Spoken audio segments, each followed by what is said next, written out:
Yo, what's good, everyone? I've got to tell you about what went down on NBA Today yesterday, because honestly, this episode had me absolutely glued to the screen. I'm talking about the kind of insider basketball conversation that makes you completely rethink everything you thought you knew about what's happening with the Warriors right now. And before I dive into all the chaos surrounding Jonathan Kuminga, because trust me, there's a lot of chaos, let me hit you with the name that kept popping up throughout the entire discussion. Naji Marshall. Yeah, the Dallas wing who's been quietly balling out this season, and apparently, he might be headed to the Bay Area sooner than anyone realizes. So here's how the whole thing unfolded on the show. The panel, and you know they've got sources everywhere from front offices to locker rooms, they started breaking down this absolute bombshell that dropped from Shams Charania and Anthony Slater. We're talking about Jonathan Kuminga officially demanding a trade from the Golden State Warriors.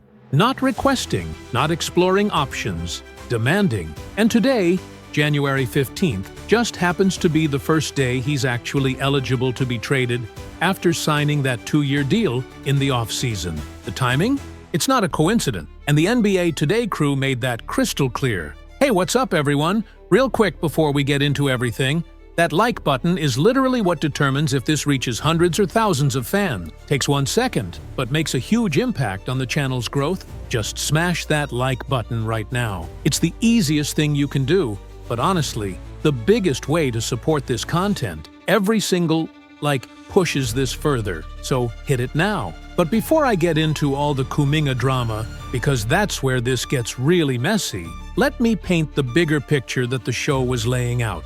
The Warriors are in this incredibly precarious position right now.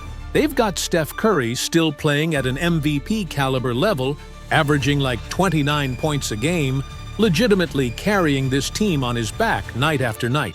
They've got Draymond, who's still contributing at a high level defensively, still running the offense, still being that vocal leader. But here's the problem that everyone on NBA Today kept hammering home. They don't have that legitimate third piece. They don't have that guy who can take pressure off Steph, who can create his own shot, who can defend multiple positions at a high level. And this is where the Naji Marshall conversation becomes absolutely fascinating, because the panel was breaking down how Marshall represents exactly the type of player the Warriors desperately need right now. And more importantly, the type of player they can actually afford to go get, given their current financial situation and trade assets. Let me explain what I mean by that. The whole Jonathan Kuminga situation has been brewing for over a year now, and the NBA Today crew really took us through the entire timeline of how we got to this point. They went all the way back to the 2021 draft, when there was apparently this huge internal conflict between Joe Lacob,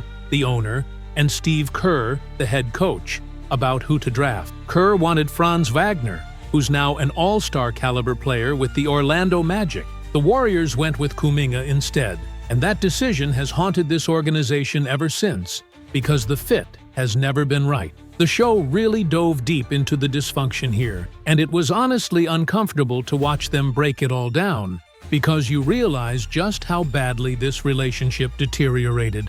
Steve Kerr has essentially been using Kuminga as a scapegoat whenever things go wrong. The kid hasn't bought into the Warriors system. He's out there trying to be the man, taking contested mid-range jumpers early in the shot clock, playing hero ball when he's on the court with Steph freaking Curry. And look, I get it. He's young, he's talented, he thinks he should be an all-star. But the reality that the panel kept emphasizing is that Kuminga's basketball IQ and his willingness to play within a system just isn't there yet. And the Warriors don't have time to keep developing him when Steph's championship window is closing fast. So here's where things get wild. Kuminga started the first 12 games of the season, and for the first 6 games, he was actually playing pretty well. He was being more selective with his shots, moving the ball, playing within the offense. But then, according to what they discussed on NBA Today, he took something like 56 mid-range jumpers over an 8-game stretch, contested, early shot clock, absolutely terrible shots. And that was it. Steve Kerr was done. He DNP'd Kuminga for the last 13 games straight. 13 games, and it wasn't even injury-related. They just straight up benched a guy making $22.5 million because the relationship had completely broken down. The panel really emphasized how unprecedented this is. You've got a young player who was a top 10 draft pick, who's making over $20 million, who has flashed legitimate star potential at times, and he's not even getting minutes on a team that's stuck in mediocrity, fighting for a playoff spot. That tells you everything you need to know about how badly this situation has deteriorated behind the scene. Now, here's where Naji Marshall enters the equation, and this is what really got me excited watching the show. They broke down how the Warriors have been canvassing the entire league trying to figure out what they can get for Kuminga. And according to Shams and Slater's reporting that they were discussing, the Warriors are prioritizing expiring contracts. They don't want to take back long-term money unless it's an absolute no-brainer in terms of value. And this is crucial because it completely shapes what kind of deals are actually realistic here. The Sacramento Kings have been the most aggressive team pursuing Kuminga for months now, but the Warriors keep rejecting their offers because Sacramento wants to include Malik Monk, who's got 3 years and over $60 million remaining on his contract. Golden State looked at that and said absolutely not. They're not taking on that kind of long-term money for a player who, while talented, doesn't move the needle enough to justify that financial commitment. But the show mentioned that Keon Ellis, who's on a cheap expiring deal, might be part of a potential Sacramento package as a sweetener. And that's where things get interesting. But here's what really caught my attention during the NBA Today discussion. They started talking about Dallas. The Dallas Mavericks have apparently shown significant interest in Kuminga as someone who could help their rebuild, or really, their continued ascent as a championship contender. And the players they'd potentially be willing to move are exactly what the Warriors need. We're talking about Naji Marshall and potentially one of their big men, either Daniel Gafford or PJ Washington. Let me break down why Naji Marshall makes so much sense for Golden State, because the panel really got into the specifics here, and it's absolutely fascinating from a basketball fit perspective. First off, Marshall is 6'7", with legitimate size and length. The Warriors have been playing these small ball lineups for years, and while it works offensively, because of Steph's gravity and their motion offense, they get absolutely killed by bigger, more physical teams in the playoff. Marshall gives them that size and physicality that they've been missing, especially on the wing where they can guard multiple positions. But it's not just about size. Marshall is a legitimately excellent defender. He can guard ones through fours, he plays with intensity and toughness, he's got great instinct, and he's proven himself in high-pressure playoff situations with Dallas last year. Remember, this is a guy who just went through the Western Conference playoffs, guarding everybody from Jamal Murray to Anthony Edwards, and he held his own. That playoff experience and that defensive versatility is exactly what the Warriors need next to Steph and Draymond. The offensive fit is what really got the NBA Today panel excited, though, and I've got to say, they made some incredibly compelling points. Marshall is an excellent cutter and transition player. He knows how to move without the ball, he's got great court awareness, he understands spacing. For a Warriors system that's built entirely around off-ball movement,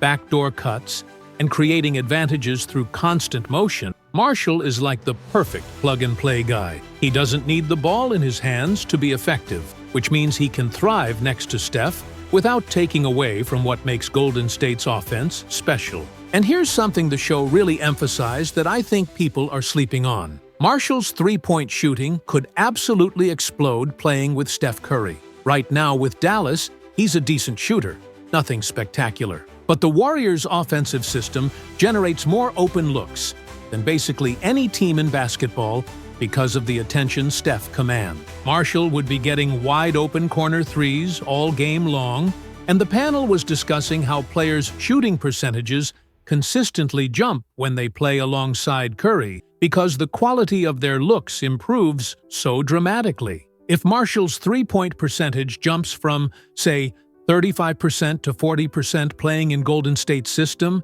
he becomes an even more valuable asset. The contract situation is crucial too, and this is where the NBA Today crew really got into the financial implication. Marshall is making only $9 million per year through the 2026-27 season. For the Warriors, who are constantly dealing with luxury tax issues and second apron restrictions because of how much money they have tied up in their core, $9 million is incredibly manageable. It's the kind of contract that gives you legitimate rotation player value without destroying your financial flexibility, and that's rare in today's NBA. Now, the potential trade package they were discussing on the show gets really interesting. The most realistic scenario seems to be something like Kuminga and Buddy Hield going to Dallas in exchange for Naji Marshall and one of their bigs, either Daniel Gafford or PJ Washington. The panel was actually debating which big man makes more sense for Golden State, and there were compelling arguments on both sides.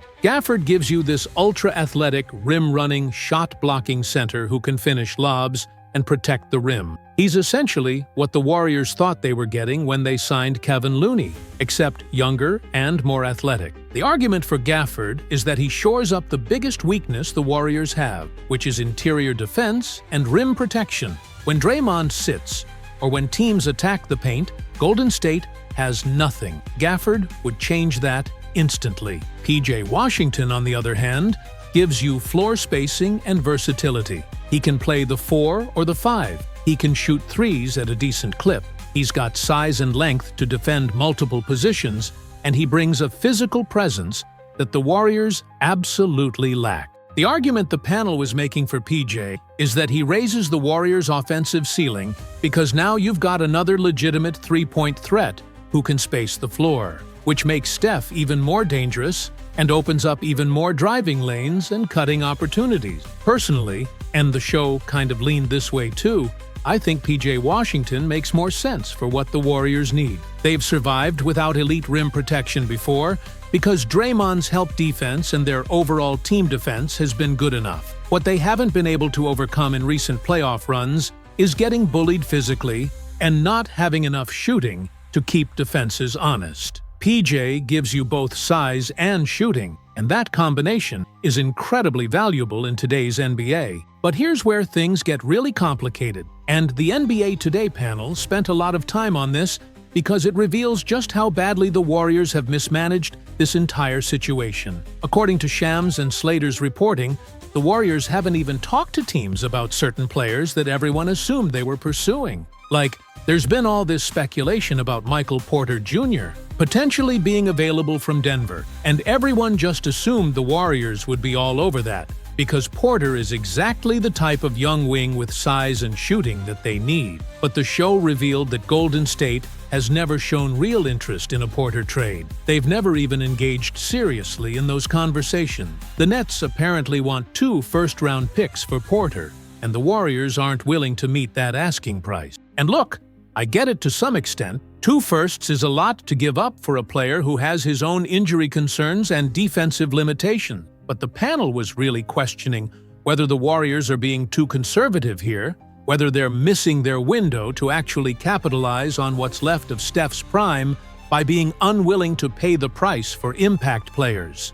Same thing with Trey Murphy and Herb Jones from New Orleans. The show mentioned that the Warriors have been interested in those guys for a while, but the Pelicans just reported a couple days ago that they're not trading any of their young wing, period. So that avenue is completely closed off, and it feels like the Warriors are running out of options for where they can actually upgrade this roster in a meaningful way. This is why the Naji Marshall scenario becomes so important. He might not be the splashy name that gets headlines, but he's actually realistic and available.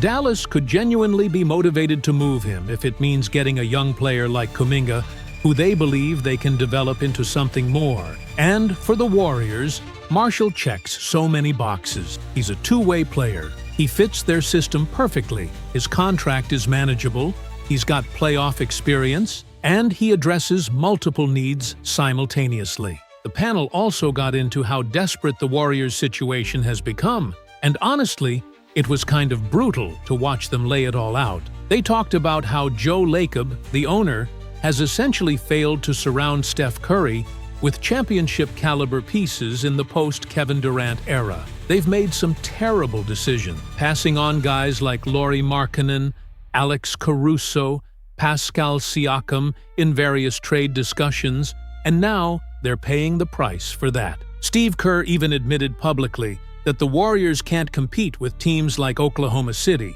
and San Antonio, and the NBA Today crew was incredulous about that. You've got Steph Curry, a top 5 player when healthy, playing at an elite level, and your head coach is basically conceding that you're not good enough to compete with the best teams in the conference. That's a failure of roster construction, full stop. The most concerning part of the report that they discussed on the show is that the Warriors' decision-makers haven't given any team assurances that Kuminga will definitely be traded before the deadline. They're apparently considering the possibility of keeping him past February 6th and pushing the decision to the summer, believing it might be better business to wait. The panel was absolutely roasting this strategy because it makes zero sense given the current dynamic. You've got a player who has publicly demanded a trade, a head coach who won't play him, and a team that's stuck in mediocrity. How does waiting until the summer help anything? All you're doing is letting his value deteriorate even further while wasting another year of Steph's prime. League executives apparently believe this stance is a bluff, that the Warriors will absolutely move Kuminga before the deadline because they have no leverage and they know it. But the fact that they're even considering keeping him shows you how poorly they've managed this entire situation from the beginning. They could have traded him last year when his value was higher. They could have taken the Sacramento offer over the summer. They could have been more aggressive pursuing other players to pair with Steph. Instead, they've been passive and indecisive, and now they're stuck trying to salvage whatever value they can get. The Sacramento Kings remain the most likely destination just based on how aggressive they've been, but the show made it clear that the Warriors don't love Sacramento's offers because of the Malik Monk contract situation. That's why Dallas makes so much sense as an alternative. A package built around Naji Marshall and one of their big men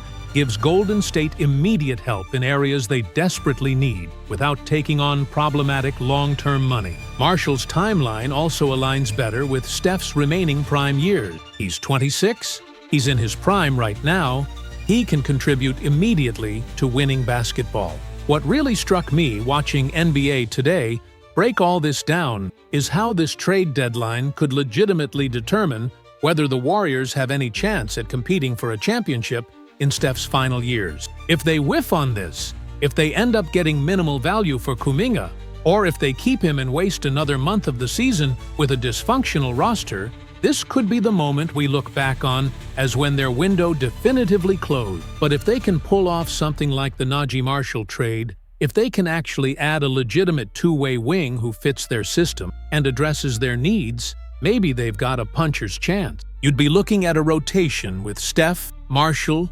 Draymond, plus whoever else they can scrounge together, and while that's not a guaranteed championship team, it's at least competitive enough to make some noise in the playoffs. The clock is ticking, though. We're less than 3 weeks away from the trade deadline. Kuminga's value probably isn't going to increase from here. If anything, the longer this drags out, the more desperate the Warriors look, and the less they'll be able to get back. Teams know Golden State is stuck. They know the relationship with Kuminga is irreparable. They know the Warriors are capped out financially and don't have a lot of options. This is where front office competence really matters. Mike Dunleavy and his staff need to work the phones. They need to find creative solutions. They need to maximize whatever limited leverage they still have. The Naji Marshall route feels like the most realistic path to actually improving this roster, but they need to act fast before Dallas loses interest or finds another deal they like better. Watching NBA Today yesterday really crystallized for me just how critical these next few weeks are for the Warriors franchise. This isn't just about one trade or one player. This is about whether they're going to honor the twilight of Steph Curry's career by actually trying to win, or whether they're going to nickel and dime their way into mediocrity while one of the greatest players in basketball history is still playing at an elite level. The Naji Marshall possibility represents hope. It's not a home run, it's not a franchise-altering move, but it's the kind of smart, practical addition that good teams make to shore up weaknesses and maximize their chance. Combined with the right big man from Dallas, whether that's Gafford or PJ Washington, And you're talking about a Warriors team that suddenly has more depth, more versatility, and more two-way capability than they've had in years. The pieces are there for a deal to get done. Dallas has motivation to reshape their roster. The Warriors are desperate for help. Kuminga needs a fresh start, somewhere he can actually play and develop. All the incentives align. It's just a matter of whether Golden State's front office can execute when it matters most. We'll find out soon enough, but man, after watching that NBA Today episode, I'm more convinced than ever that Naji Marshall to the Warriors needs to happen. This could be the move that keeps their championship hopes alive. Let's see if they can actually pull it off.